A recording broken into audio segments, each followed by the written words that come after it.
do que o corpo físico. Então, ainda a grande maioria dos profissionais da medicina são profissionais que olham apenas para o corpo físico.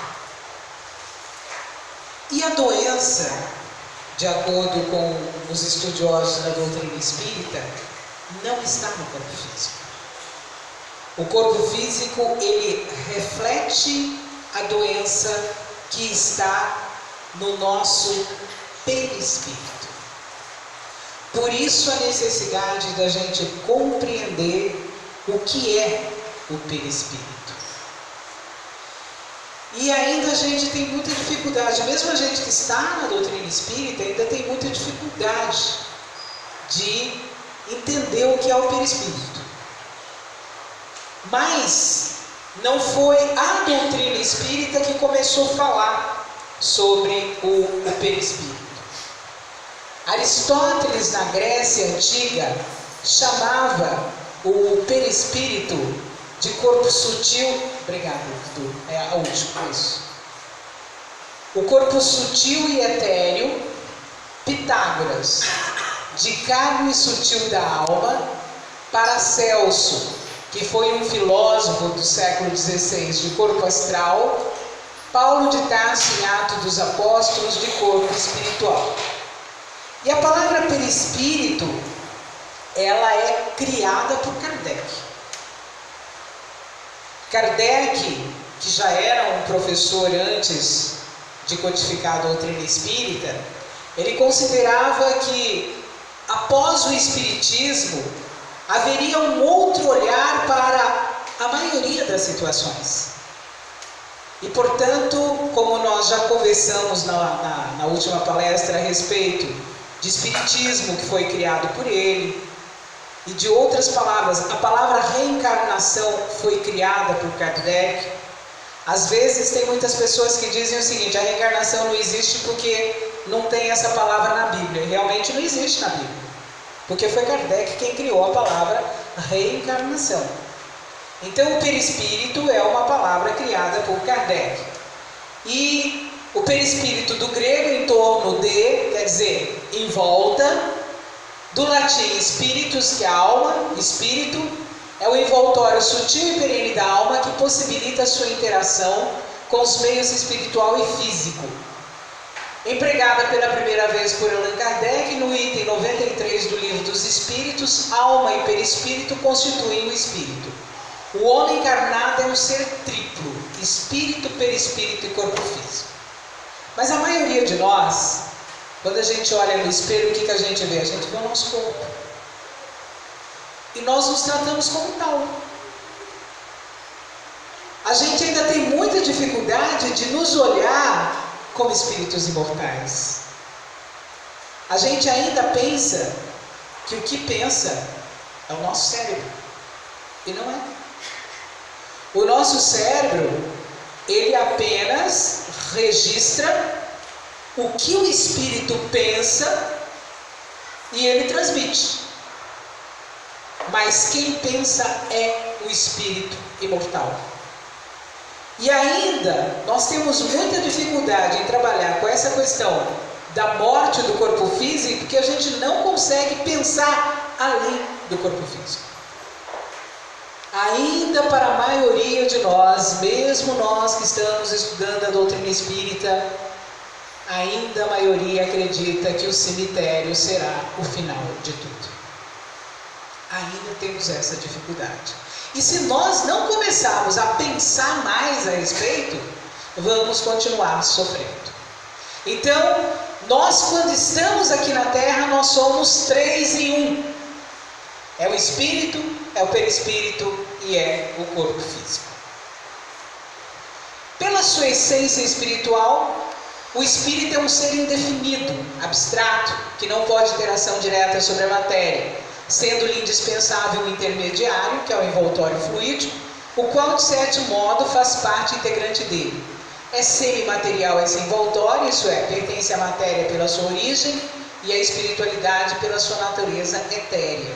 Como toda matéria, ele é extraído do fluido cósmico universal, que nesta circunstância sofre uma modificação especial. Esse envoltório, denominado perispírito, faz de um ser abstrato do espírito um ser concreto, definido e apreensível pelo pensamento. Quando a Graça Maria desencarnar, eu estou muito feliz hoje porque a Dona Isaura está aqui com a gente. Fazia muito tempo que a Dona Isaura não vinha aqui na Casa Espírita. Hoje a Dona Isaura está visitando a gente aqui. Para quem não conhece, a Dona Isaura, durante mais de 40 anos, ela trabalhou aqui no centro, às quintas-feiras, né? E a Dona Isaura é uma médium vidente. Aí a Graça Maria desencarna. A Dona Isaura encontra com a Graça Maria por aí. O que ela está vendo? Ela está vendo meu corpo físico? Ela está vendo meu perispírito. Porque o espírito ele não tem forma. Ele não tem forma de nada. O que dá forma ao espírito é o perispírito. Então, quando eu desencarno e as pessoas continuam me vendo andando por aí, o que elas estão vendo? O perispírito da Graça Maria. Porque o espírito não tem forma. O espírito não tem forma, o espírito não tem sexo. Eu nasço mulher de acordo com as minhas necessidades.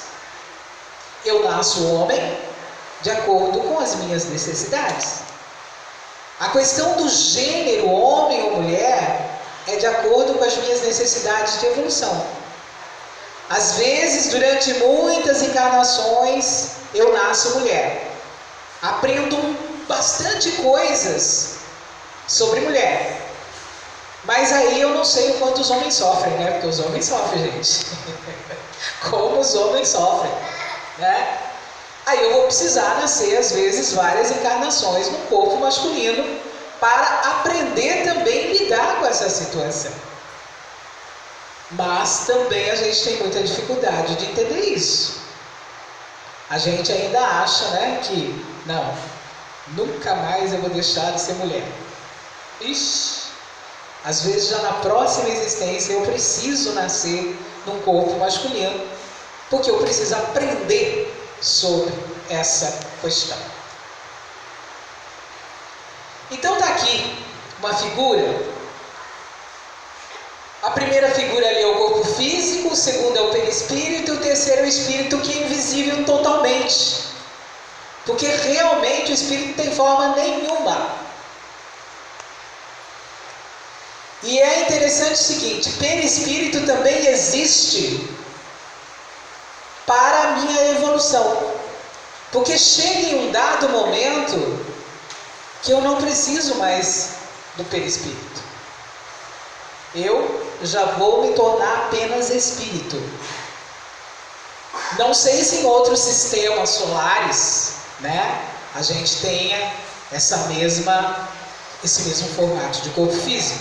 Mas por enquanto, para encarnar aqui na Terra, aonde o corpo, esse corpo humano, né, que é a forma como que a gente tem para cá, então a gente ainda tem a necessidade do perispírito. Agora imaginem, tem muita gente que fala assim, nossa, Jesus sofreu pregado na cruz. É claro que foi um sofrimento. Mas o sofrimento maior de Jesus não foi esse, não.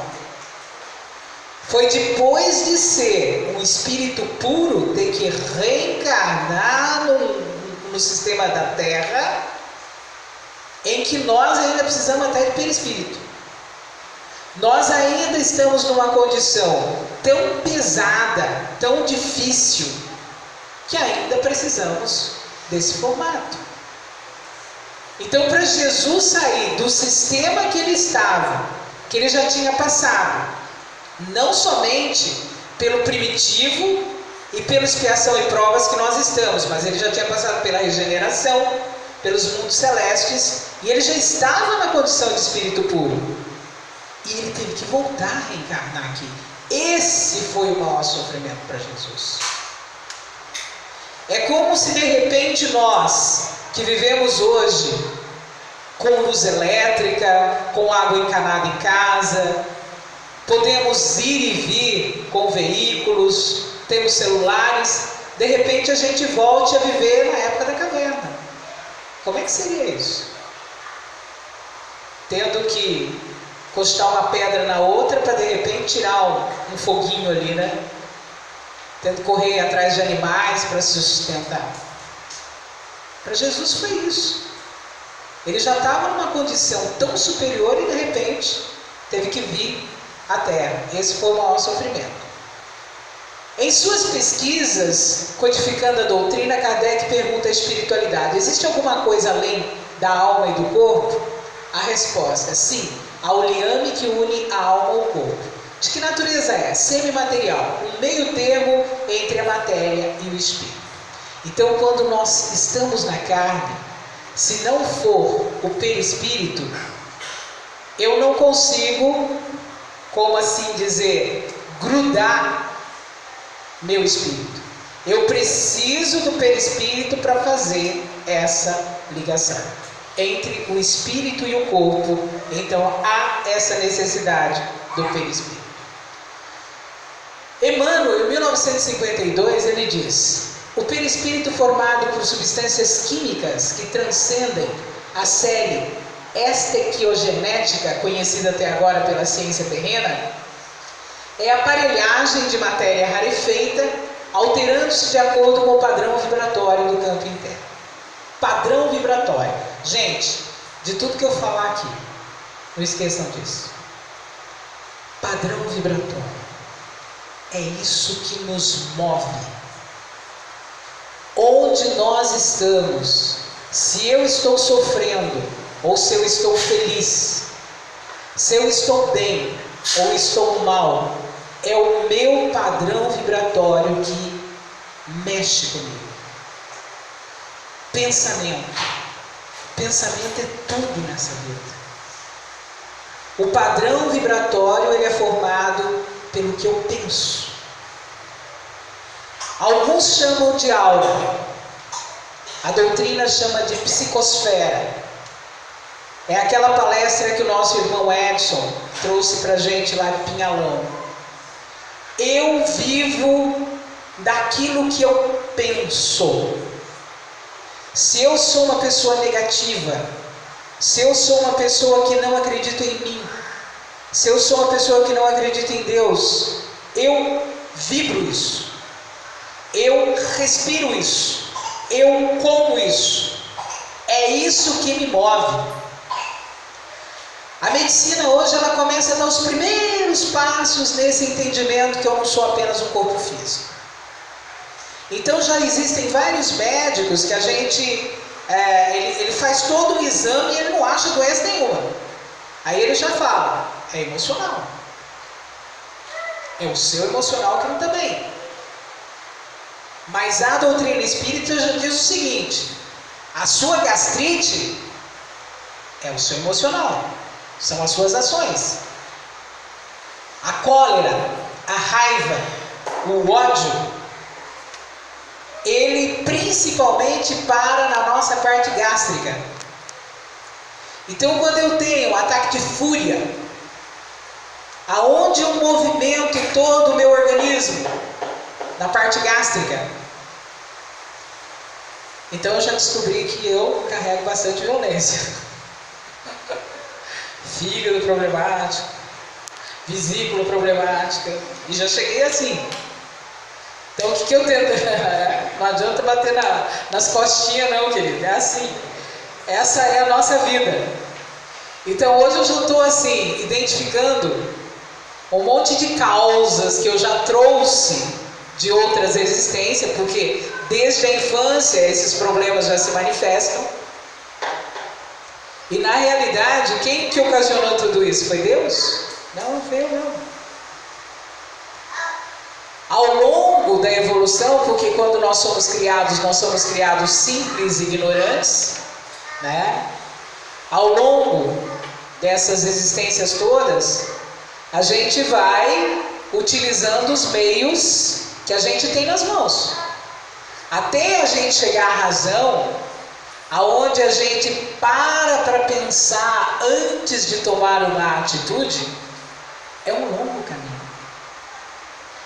E mesmo nos dias atuais, com todo o conhecimento que a gente tem, Quantos de nós, antes de tomar uma decisão, faz uma prece? Pede a Deus para que me inspire. Quantos de nós fazemos isso? Raros, né? Raramente a gente faz. Organismo delicado com extremo poder plástico modifica-se sob o comando do pensamento. É necessário, porém, acentuar que o poder apenas existe onde prevalecem agilidade e habilitação que só a experiência consegue conferir. Nas mentes primitivas, ignorantes e ociosas, semelhante vestidura se caracteriza pela feição pastosa, verdadeira continuação do corpo físico ainda animalizado ou enfermiço. O progresso mental é o grande doador de renovação ou equipamento do espírito em qualquer plano de evolução. Então, enquanto nós estamos ainda nessa faixa da ignorância, o nosso perispírito também é um ignorante, igualzinho ao nosso pensamento. E conforme a gente vai evoluindo, ele vai ficando mais sutil, ele vai ficando mais leve. Então, muitas vezes o nosso perispírito, ele até parece um corpo físico, de tão pesado que ele é. Na série dos livros de André Luiz, a gente encontra muito desses exemplos, né? Do perispírito ser tão ainda animalizado que ele fica numa estrutura praticamente como se fosse do corpo físico. Porque o espírito precisa de corpos? Para que o espírito possa atuar em uma dimensão mais densa, se reveste de corpos que diminuem sua potência energética. Quando nós estamos no plano espiritual, as doenças, por exemplo, não aparecem. Se eu estou fora do meu corpo físico, né? Eu estou na erraticidade, como muitos falam. Estou trabalhando no plano espiritual. Desencarnei, fui lá para uma colônia chamada Cambará. Nessa colônia eu estou trabalhando, as minhas doenças não aparecem. Mas o meu perispírito mostra que elas estão lá. Até no livro Nosso Lar, tem o caso daquela mulher que praticou muitos abortos. E aí ela chega, ela pedindo socorro para entrar, né? E ela não consegue entrar. E aí o André, né? Mas por que não ajudar ela e tudo mais? Aí o instrutor do André fala para ele, preste atenção na sua aura. No perispírito havia vários pontos pretos. Cada ponto daquele era um aborto que ela tinha cometido. Ah, mas o fato dela ter praticado o aborto, foi isso que não deixou ela entrar? Não, não é isso. O problema dela é que ela não admitia que ela tinha cometido erros. Por quê? Para que a gente comece a nossa ascensão evolutiva, eu primeiro preciso me arrepender. O arrependimento é o primeiro passo. Aí depois do arrependimento, aí vem um outro trabalho, até que eu chego na reparação, que é o último fato. E o que é a reparação? Eu matei a Lília numa encarnação. Aí eu volto como? Ou filha dela, ou ela minha mãe. O que você prefere? Então a gente vê muito nos dias atuais, né? Mãe, filha, que não combina, pai, filho, que não dá... Por que será, né? Mas o amor da justiça divina que faz esses tipos de reparação. Então, temos um longo caminho. Quando o espírito tem de encarnar num corpo humano em vias de formação, um laço fluídico que mais não é do que a expansão do seu perispírito o liga ao germe que o atrai por uma força irresistível desde o momento da concepção. À medida que o germe se desenvolve, o laço se encurta. Sob a influência do princípio vito-material do germe, o perispírito, que possui certas propriedades da matéria, se une molécula a molécula, o corpo em formação, donde o poder dizer-se que o espírito, por intermédio do seu perispírito, se enraiza de certa maneira nesse germe, como uma planta na terra. Quando o germe chega ao seu pleno desenvolvimento, completa a união. Nasce então o ser para a vida exterior. Estão preparando a minha reencarnação. Para que eu reencarne num novo corpo físico, então tem lá a ligação do óvulo e do zigoto.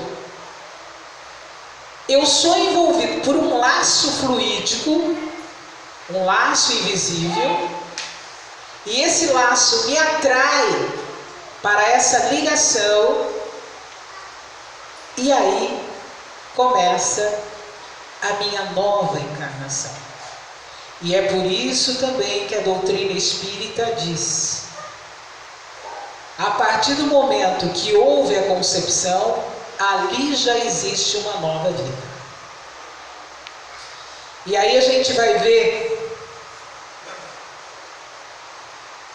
um fenômeno particular que a observação dos estudos espíritas assinalaram e que acompanha sempre a encarnação do espírito, é que desde que é apanhado no laço fluídico que o prende ao germe, entra em estado de perturbação, que aumenta à medida que o laço se aperta, perdendo o espírito nos últimos instantes toda a consciência de si próprio, de sorte que jamais presencia o seu nascimento.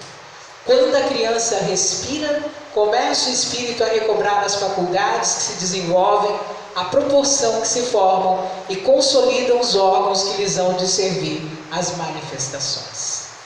Então, a partir do momento que o perispírito, esse novo espírito, através do perispírito, ele é ligado a esse novo germe que resultou do relacionamento sexual da minha mãe e do meu pai. E é importante a gente fazer sempre essas observações quando nós falamos de relação sexual. Gente, todos nós nascemos de uma relação sexual. Nós precisamos parar com essa história de olhar para a sexualidade como uma coisa suja, como uma coisa impura. Sexualidade é o maior ato de amor que Deus colocou no ser humano. E todas, ou a grande maioria das nossas energias, elas vêm da sexualidade, porque é a energia criadora. Então, se você é aquela pessoa que pinta, aquela pessoa que canta, aquela pessoa que faz música, nós temos aí os dentistas, que deixam os nossos dentes bonitos. Todo esse trabalho vem dessa criatividade da sexualidade. Nós precisamos aprender a olhar tudo isso com muito carinho, com muito respeito, com muito amor, porque todos nós nascemos dessa energia criadora a partir de uma relação sexual. Mas ao mesmo tempo que o espírito recobra a consciência de si mesmo, perde a lembrança do seu passado, sem perder as faculdades, as qualidades e as aptidões anteriormente adquiridas, que haviam ficado temporariamente em estado latência e que, voltando à atividade, vão ajudá-lo a fazer mais e melhor do que antes. Ele renasce qual se fizera pelo seu trabalho anterior. O seu renascimento lhe é um novo ponto de partida, um novo degrau a subir. Ainda aí a bondade do Criador se manifesta, porquanto adicionada aos amargores de uma nova existência. A lembrança, muitas vezes aflitiva e humilhante do passado, poderia turbá-lo e lhe criar embaraços. Ele apenas lembra do que aprendeu por lhe ser útil. Se às vezes lhe é dado ter uma intuição dos acontecimentos passados, essa intuição é como a lembrança de um sonho fugitivo. Por que a gente não lembra de vidas passadas? Já pensou? Se a gente olha para a cara daquela pessoa que a gente ama tanto e a gente lembra que nós cometemos erros contra ela, ou que ela cometeu erros contra nós, nós vamos continuar naquela história de ódio, mágoa, sempre, sempre. Então, o esquecimento ele é uma bênção. Mas a gente não esquece tudo, não. Esses dias eu até estava acompanhando um trabalho do psicólogo João Arcenso, que a Andréa sempre cita ele também nos trabalhos dela, e ele estava falando, em nós fica a memória emocional. É aquela coisa assim, de eu chegar num lugar e falar, nossa, parece que eu já passei por aqui. Encontrar com uma pessoa, parece que eu conheço essa pessoa de algum lugar. Então, em nós fica presente isso, a memória emocional. O que nos é desligado, porque depois quando a gente retorna para o plano espiritual, nós vamos lembrar, é a nossa memória histórica. Onde aconteceu, por que aconteceu, com quem aconteceu, isso não tem importância. Mas as emoções ficam em nós. E tudo que nós aprendemos, também nós não esquecemos nunca mais. Quantos de nós, que em certas questões a gente tem uma facilidade enorme. Em outras coisas a gente tem uma dificuldade. Então o que nós precisamos prestar atenção? O que eu já sei, eu sei. Mas e o que eu não sei? Eu não sei a maioria das coisas. E é aí que eu devo trabalhar.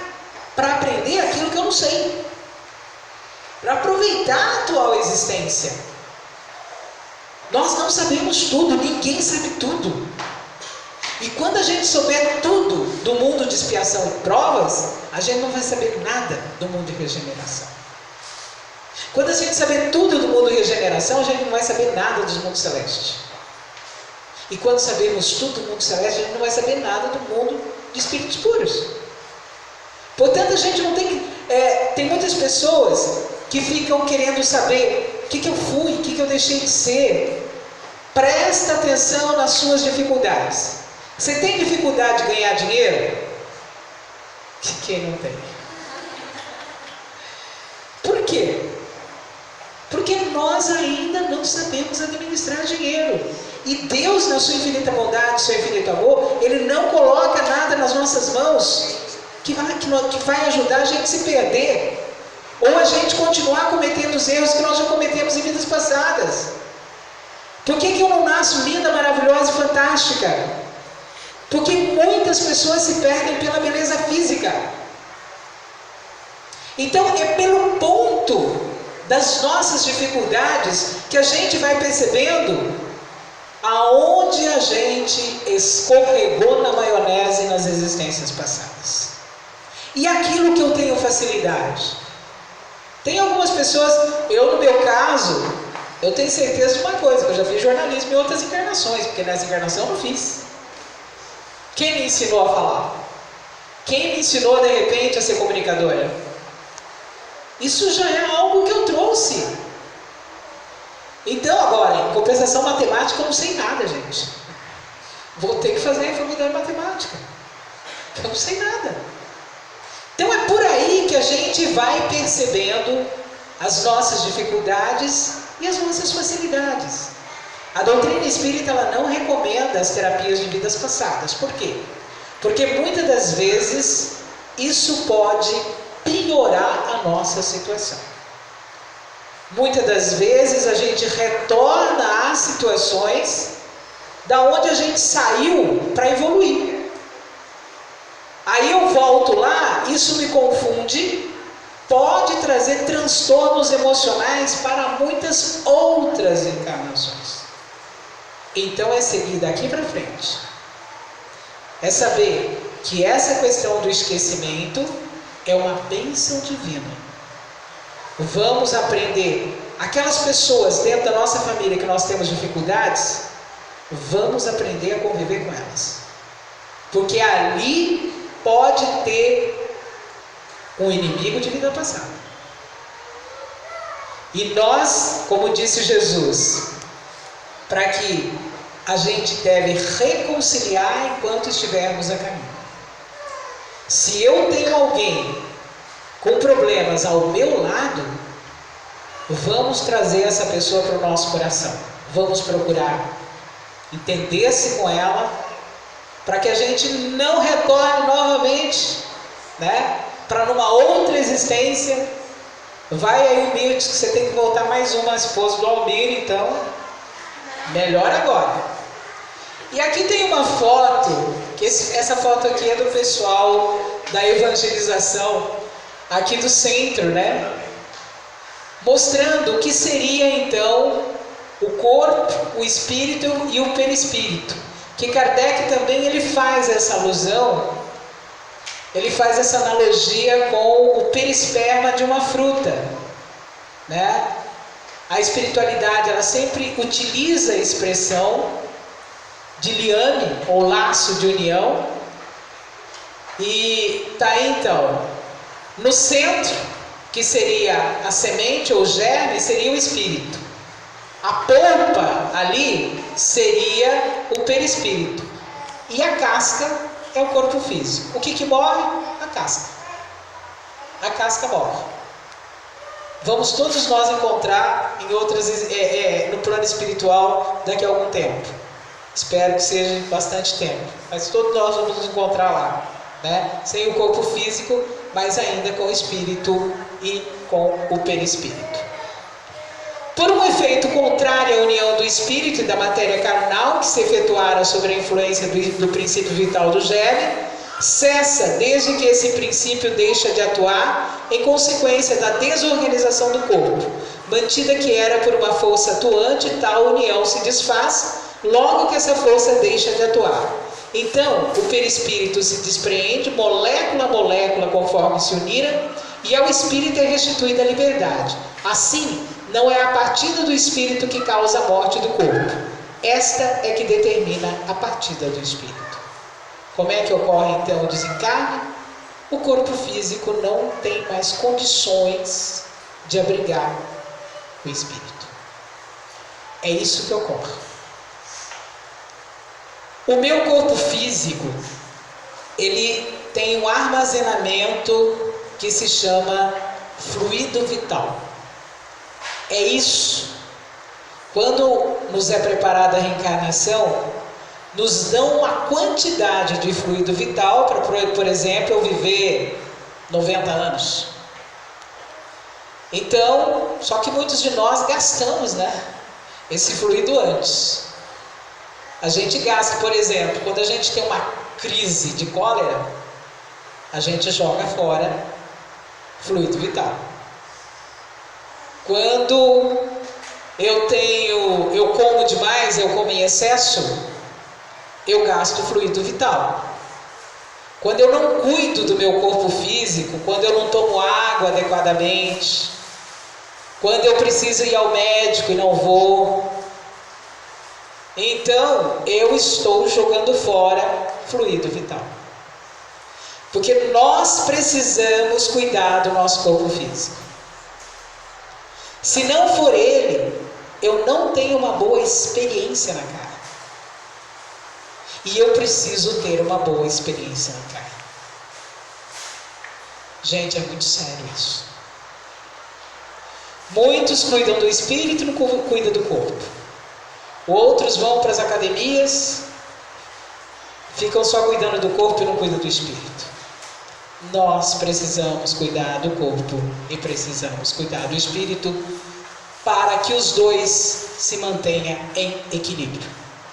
Dado que um instante após a morte completa é a integridade do espírito, que suas faculdades adquirem até maior poder de penetração, ao passo que o princípio de vida se acha extinto no corpo, provado evidentemente fica que são distintos o princípio vital e o princípio espiritual. Essa separação às vezes é rápida, fácil, suave, insensível, ao passo que doutras é lenta, laboriosa, horrivelmente penosa, conforme o estado moral do espírito e pode durar meses inteiros. Qual a melhor morte do corpo físico? Aquela que a gente começa a se desligar desde a barriga da mãe. Essa é a melhor. Eu cuido do meu corpo, eu cuido dessa existência, mas com a consciência que eu não vou ficar aqui. Eu vim passar um tempo aqui. desapego. A melhor forma da gente viver a existência aqui na carne é sabendo que aqui não é lugar para a gente ficar para sempre. Eu preciso ficar aqui muito bem. Eu preciso viver isso aqui da melhor maneira possível. Mas eu não sou daqui. Nós somos espíritos imortais. Nós estamos revestidos de um corpo físico, nós estamos passando pela terra, estamos passando pela carne, mas nós não somos daqui. Essa é a melhor maneira da gente viver aqui. Mas não olhem para mim porque eu também não sei. Eu também tenho essas dificuldades. E para a gente encerrar, tem aqui esse material, como vocês viram, é do Seyle Bernardo, né, sobre o perispírito. E tem aqui essa reflexão do Leon Denis. Leon Denis também foi um dos pioneiros da doutrina espírita, junto com Kardec. E a espiritualidade diz que se Kardec não tivesse aceito a tarefa de codificar a doutrina espírita, Leon Denis estava preparado para ser o codificador. A vontade é uma faculdade da alma. Faculdade é uma capacidade que se desenvolve e se aprimora. A alma possui inúmeras faculdades a serem desenvolvidas. Exemplo: razão, inteligência, sensibilidade, vontade, memória, mediunidade, percepção, consciência, livre-arbítrio. Estas faculdades estão em nós, dentro de um estado potencial, centelha divina, que precisam se desenvolver, expandir-se para aprimoramento do ser. O reino de Deus está dentro de nós. Ou seja, todos nós somos uma potência. Todos. Não tem ninguém. Deus não criou privilegiados. Todos nós somos potentes. Tanto que a gente está vendo alguns catadores de materiais recicláveis se tornando grandes empresários, porque são pessoas que utilizam-se da vontade, utiliza-se da criatividade e estão fazendo história dentro do empreendedorismo, principalmente aqui no Brasil. Então todos nós temos potencialidade. O que a gente não tem muitas das vezes é vontade. Eu começo aquela história, né? Vou começar o regime na segunda-feira. Só não falo que ano que é. Eu vou no médico, mas não sei que dia. Então, nós somos aqueles que ficamos adiando, até que de repente uma senhora chamada morte ou desencarne bate na nossa porta, ou a dor, ou a doença bate na nossa porta, né? E aí a gente fala: e agora? Agora já foi. Como se inicia essa trajetória? A partir do momento que o homem assume o pensamento contínuo, se estabelece também a razão e a vontade. Ou seja, ao emitir o pensamento, ele entra em sintonia com outras mentes, ou seja, associação de ideias. Através da associação de ideias, entra no processo de reflexão. Através da reflexão, processos mentais. Não podendo mais agir por hábitos, automatismos, condicionamentos, tinham de assumir a condição consciência de si mesmo. Então entra o impulso que os dirigia e a ação surgia no hiato cuja faculdade da vontade se interpunha, fazendo com que se a consciência, através da reflexão, pudesse eleger uma escala de valores gerando discernimento. Surge assim o livre-arbítrio, responsabilidade, lei de causa e efeito. Nesse estágio, o perispírito era grosseiro, denso, assim como o corpo físico. A partir daí, do surgimento da vontade, o homem adquire capacidade de interagir na dualidade espírito-matéria ou perispírito-matéria. O princípio da evolução não está na matéria, está na vontade, cuja ação se estende à ordem visível das coisas, assim como à ordem visível e material. Nós estamos aqui para evoluir. Uns mais, outros menos, de acordo com a sua vontade. Como diz o Haroldo Dutra Dias, livre-arbítrio nós estamos tendo agora. Nesse momento eu tenho meu livre-arbítrio. Eu quero evoluir ou eu não quero evoluir? Porque o que eu já passei, já não dá mais para... Isso aí já são causas que estão em mim. Por exemplo, a questão da minha vesícula, não adianta. Eu já cometi o erro e agora é aguentar as consequências. Mas eu quero construir uma outra vesícula e o meu perispírito vai me ajudar pela minha vontade. Eu já deixei de comer um monte de coisa, eu já faço caminhada, eu já faço ginástica, eu já sou uma pessoa diferente do que cheguei aqui na Terra. Porque através do meu livre-arbítrio, eu quero, nas próximas existências, vir com um organismo melhor. E quem vai guardar esse organismo melhor é o meu perispírito.